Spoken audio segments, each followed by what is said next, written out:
MH. Berikutnya dosen pakar hukum tata negara Universitas Negeri Semarang, Dr. Rodia Tanggungun, SPD, SH, MSI. Berikutnya dosen Fakultas Ekonomi dan Bisnis Universitas Katolik, Sugio Pranoto Semarang, Dr. Angelina Ika Rahutami. Dan terakhir dosen FISIP Universitas Diponegoro, Dr. DRA Fitria MA. Kita beri tepuk tangan. Selanjutnya, kami persilahkan kepada Ketua KPU Jawa Tengah, Bapak Joko Purnomo, untuk memberikan kata sambutan. Pak Joko, waktu dan tempat kami sediakan.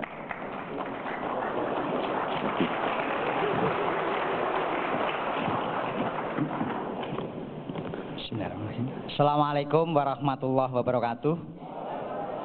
Selamat malam, salam sejahtera untuk kita sekalian.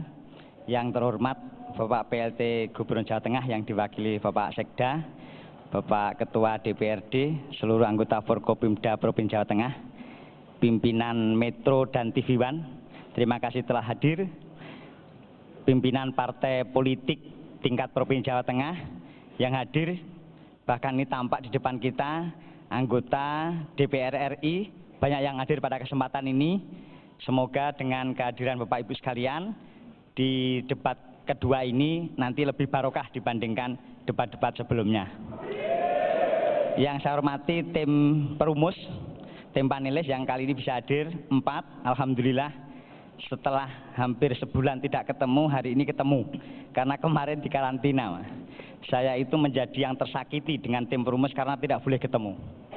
Yang saya hormati Ketua Bawaslu Provinsi Jawa Tengah beserta seluruh jajarannya. Yang kami hormati Bapak Bupati dan Wali Kota se-Solo Raya. Terima kasih kepada Bapak Bupati Sukoharjo yang telah memfasilitasi kami. Yang kami hormati teman-teman KPU Kabupaten Kota yang hadir pada kesempatan ini. Yang kami hormati keluarga pasangan calon, baik pasangan calon nomor 1 maupun pasangan calon nomor 2. Sekaligus ini sebagai penebus karena pada saat debat pertama kami lupa menyiapkan kursi untuk Bapak Ibu.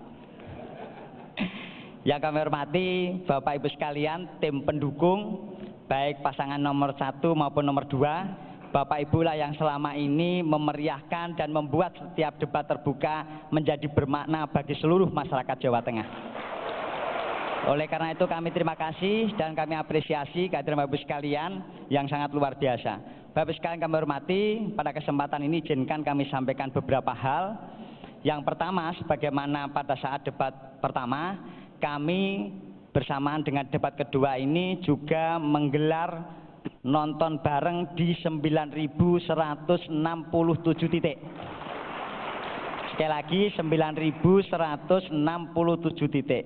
Ini kami ulangi karena pada saat debat pertama di masing-masing titik itu berkumpul antara 500 sampai 2.500 orang. Sehingga diharapkan seluruh masyarakat Jawa Tengah bisa mengikuti debat dengan baik. Yang kedua perlu kami sampaikan pada kesempatan ini bahwa debat kali ini temanya yang kita angkat adalah perekonomian dan pelayanan publik. Ini sebagai kelanjutan dari yang pertama. Insya Allah dengan 2 debat ini kita sudah mampu mengeksplorasi, mengungkap kurang lebih sampai 80% dari visi, misi, dan program pasangan calon. Insya Allah nanti yang ketiga kita bisa mengupas 100% seluruh visi, misi pasangan calon supaya seluruh masyarakat bisa menentukan pilihannya secara lebih cerdas. Yang terakhir Bapak sekalian, kami ucapkan terima kasih kepada seluruh yang hadir pada kesempatan ini. Tidak lupa kepada teman-teman media, Bapak Ibu keamanan yang sudah seminggu di sini bersama kami siang malam untuk menyiapkan lokasi ini. Terima kasih, kurang lebihnya mohon maaf. Assalamualaikum warahmatullahi wabarakatuh. Waalaikumsalam. Baik, terima kasih Bapak Joko Purnomo.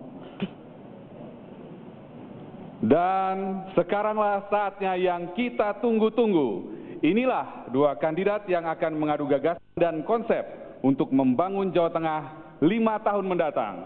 Kita sambut kandidat nomor urut 1, Ganjar Pranowo dan Taj Yassin.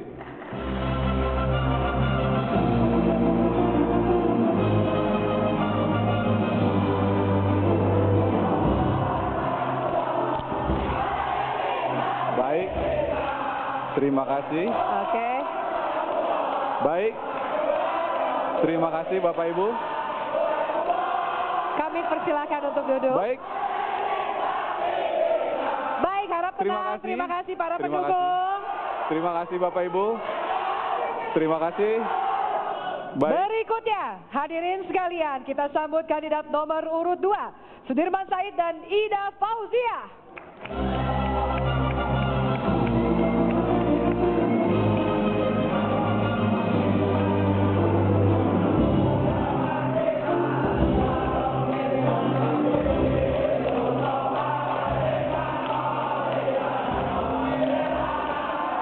Baik, terima kasih. Baik hadirin sekalian, kita masih melanjutkan acara.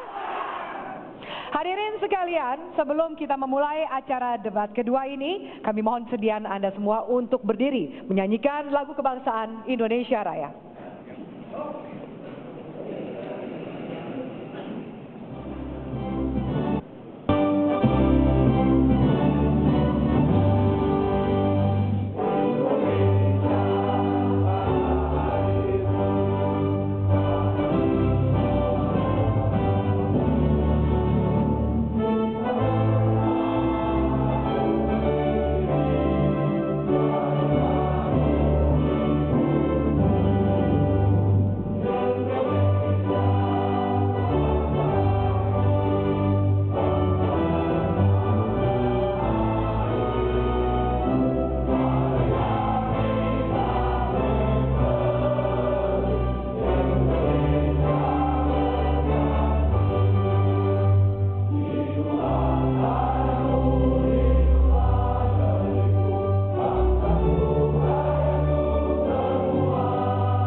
Hadirin kami persilakan untuk duduk kembali.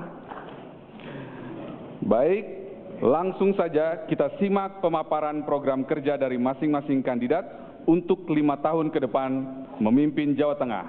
Dan tema debat kita malam ini adalah pelayanan publik dan perekonomian. Kita mulai dari kandidat nomor urut 1. Waktu Anda 2 menit untuk memaparkan program kerja dimulai saat Anda berbicara. Assalamualaikum warahmatullahi wabarakatuh. Sugeng dalu kareharjan dumateng panjenengan sami. Mbak Mas, ini kalau hari Kamis pakai bahasa Jawa itu gimana? Kita mau pakai bahasa Jawa ya? Silakan, durasi Anda berjalan. Nanti nggak bisa. Pak Dirman, Mbak Ida, Gus Yassin, izinkan Bapak Ibu sekalian saya menyampaikan 4 tahun perjalanan pemerintahan di Jawa Tengah, nampaknya kita coba ukur dari berbagai sisi sudah dalam track yang benar. Kira-kira ada fondasi yang kita pegang dengan nilai-nilai yang kita ugemi bersama. Apa itu? Pemerintahan bersih yang mboten korupsi, mboten ngapusi. Nilai ini ternyata makjleb, masuk terinternalisasi baik dalam penyelenggara pemerintah maupun masyarakat. Dua-duanya saling bertukar, saling menguatkan. Maka dalam catatan saya, efisiensi terjadi, produktivitas terjadi, dan inilah yang membuat pertumbuhan ekonomi yang semakin berkualitas. Kualitasnya dari mana? Yang pertama, secara efisien, maka diukur dengan ICOR makin menurun. Pelayanan publik makin baik, integritas aparat mulai terjaga, dan itu dibuktikan dengan banyak hal yang diberikan penghargaan.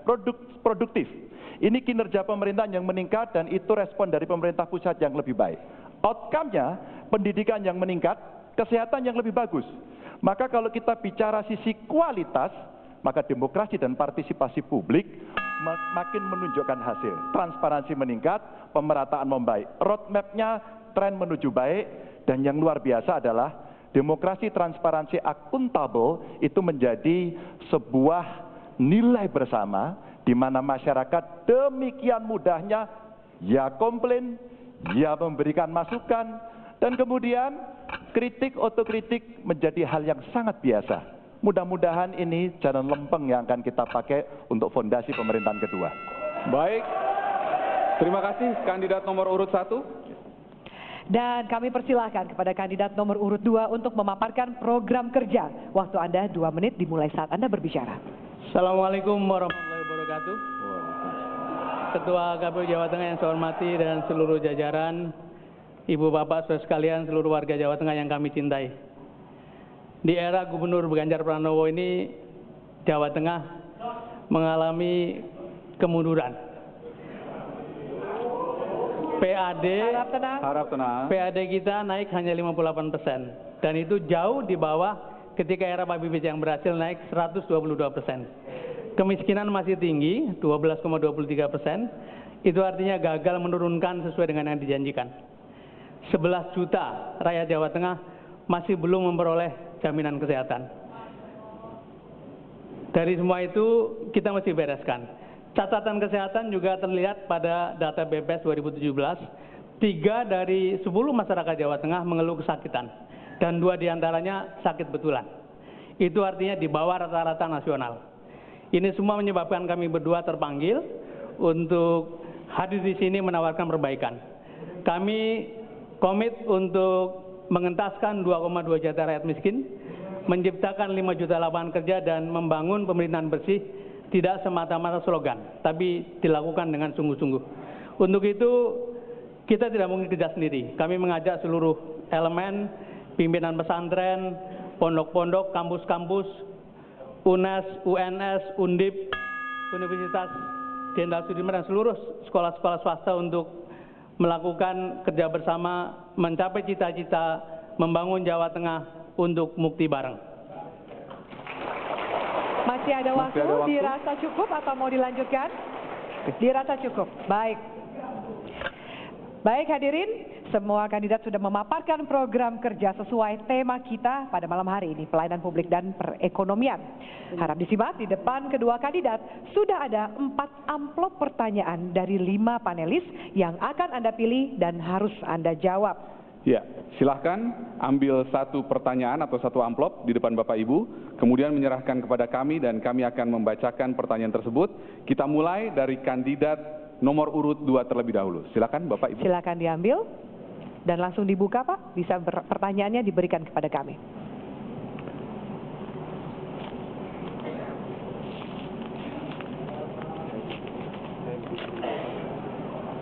Jangan diintip dulu Pak. Jangan, biarkan kami yang akan menjawab. Terima kasih banyak. Harap tenang hadirin. Baik.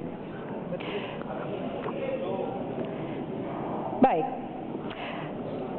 Pertanyaannya, data solidaritas perempuan untuk kemanusiaan dan hak asasi manusia di Jawa Tengah sampai Oktober 2017 menunjukkan kekerasan terhadap perempuan sebanyak 1.303 kasus, kekerasan seksual sebanyak 523 kasus, kekerasan fisik sebanyak 496 kasus. Pertanyaannya, bagaimana kebijakan serta tindakan kuratif dan preventif? Waktu Anda menjawab 2 menit dimulai saat Anda berbicara. Terima kasih. Dengan angka yang dipaparkan tadi menunjukkan bahwa Jawa Tengah darurat kekerasan terhadap perempuan. Saya kira juga angkanya menunjukkan bahwa kekerasan terhadap anak juga tinggi. Yang diperlukan memang tidak hanya tindakan kuratif saja, tapi juga dibutuhkan tindakan preventif, mencegah perempuan untuk terhindar dari kekerasan yang dilakukan terhadap perempuan. Kekerasan terhadap perempuan itu tidak hanya dilakukan dalam lingkup publik, tapi ternyata juga cukup tinggi kekerasan itu dalam rumah tangga. Yang diperlukan adalah memberikan pemahaman kepada masyarakat bahwa perempuan juga memiliki hak yang sama dengan laki-laki.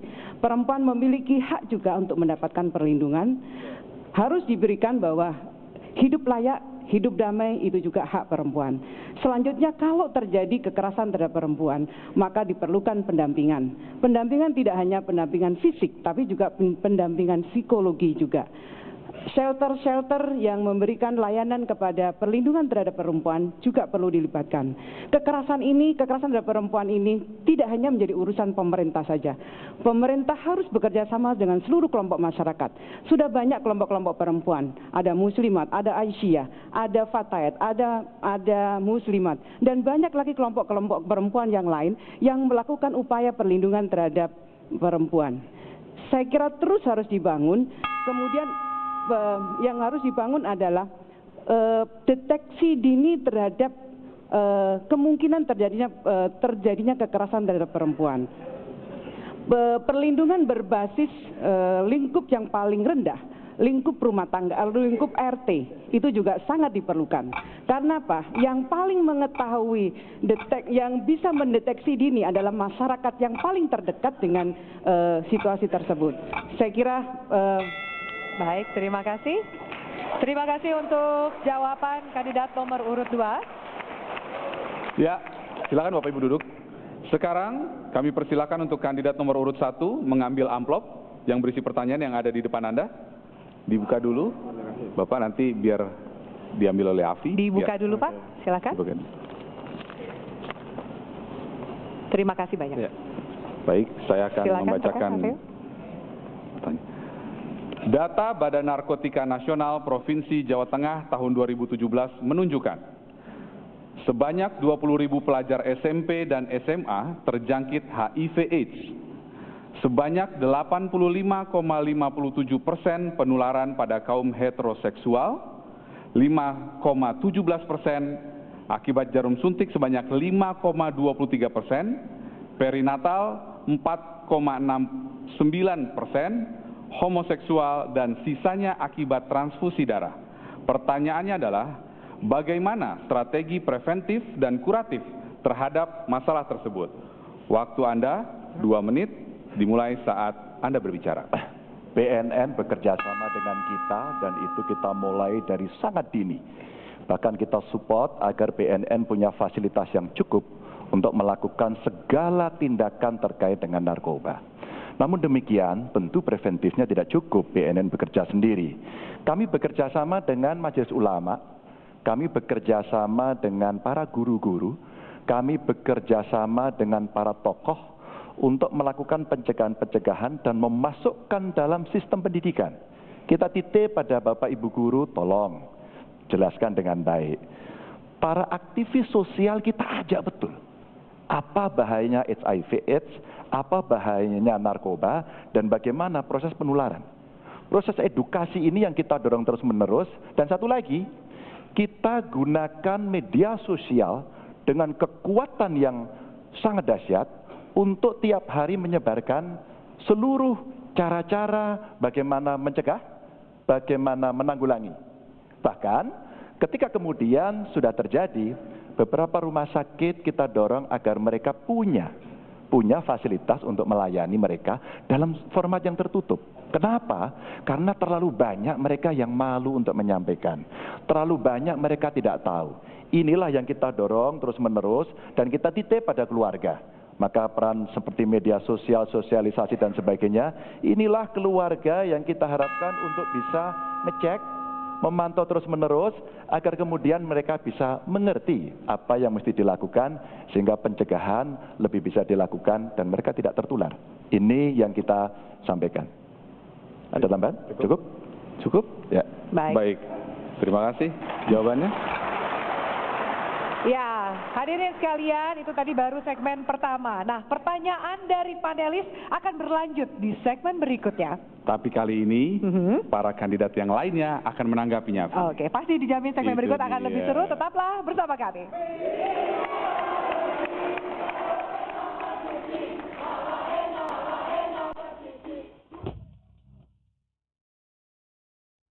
Perjuangan tiada batas. Hidup kian keras. Yang rakus semakin buas. Yang bernilai akan dirampas.